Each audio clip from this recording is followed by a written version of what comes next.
Does voter fraud exist? I don't know for certain. Are you an expert in voter fraud? No, I'm not. Well, why then is Twitter right now putting purported warnings on virtually any statement about voter fraud? We're simply linking to a broader conversation so that people have more information. No, you're not. You put up a page that says, quote, voter fraud of any kind is exceedingly rare in the United States. That's not linking to a broader conversation. That's taking a disputed policy position, and you're a publisher when you're doing that. You're entitled to take a policy position, but you don't get to pretend you're not a publisher and get a special benefit under Section 230 as a result. That link is pointing to a broader conversation with tweets from publishers and people all around the country. Mr. Dorsey, would the following statement violate Twitter's policies? Quote, absentee ballots remain the largest source of potential voter fraud.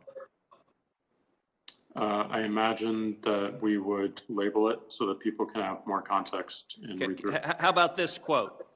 Quote, third-party organizations, candidates, and political activists. Voter fraud is particularly possible where, quote, third-party organizations, candidates, and political party activists are involved in, quote, handling absentee ballots. Would you flag that as potentially misleading?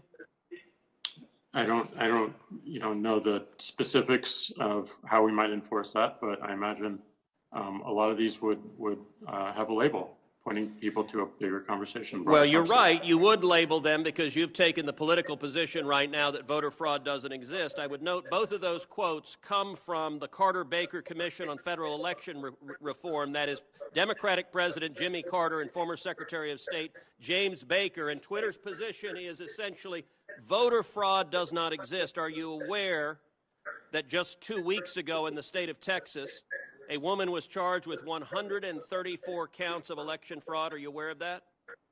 I'm not aware of that. If I tweeted that statement with a link to the indictment, would you put a warning on it that says, well, the Democratic Party position right now is voter fraud doesn't exist?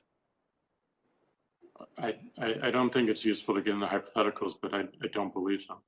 You don't believe so? Well, we're going to test that because I'm going to tweet that and we'll see what you put on it.